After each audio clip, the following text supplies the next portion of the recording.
আবারও শুরু হচ্ছে ই স্পোর্টস ওয়ার্ল্ড কাপ 2025। বাংলাদেশে পড়েছে তার আজ। এবার স্বপ্নটা যেন আরো বড়, কারণ বাংলাদেশও এবার অংশ নিচ্ছে বিশ্বের মর্যাদাপূর্ণ এই আসরে। ফ্রি ফায়ারের হয়ে সৌদি আরবের রিয়াদে দেশের পক্ষে টাইটেলের জন্য লড়াই করবে টিম রেড হকস। 7 জুলাই শুরু হয়ে এবারে আসর চলবে 21 আগস্ট পর্যন্ত। 24টি টাইটেলের জন্য বিশ্বের 100টি দেশে প্রায় 2000 ই স্পোর্টস প্লেয়ার লড়াই করবে $70 মিলিয়ন পুরস্কারের আশায়।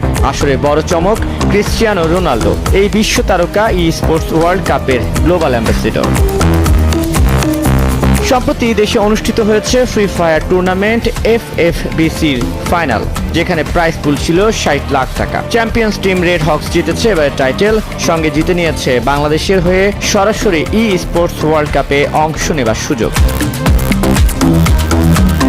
16 থেকে 20 জুলাই অনুষ্ঠিত হবে ফ্রি ফায়ারের লড়াই। বাংলাদেশের প্রতিপক্ষ বিশ্বের বিভিন্ন দেশের 18টি টিম। প্রথমে নকআউট, এরপর পয়েন্ট রাশ, শেষে গ্র্যান্ড ফাইনাল। কার হাতে যাচ্ছে বিশ্ব সেরা টাইটেল? সব মিলিয়ে দেশের ফ্রি ফায়ার কমিউনিটিতে চলছে টান টান উত্তেজনা। কি করবে রেড হকস? দেশের জন্য পারবে কি টাইটেল জিতে আনতে? প্রশ্ন ঘুরপাক খাচ্ছে ই স্পোর্টস লাভারদের মনে।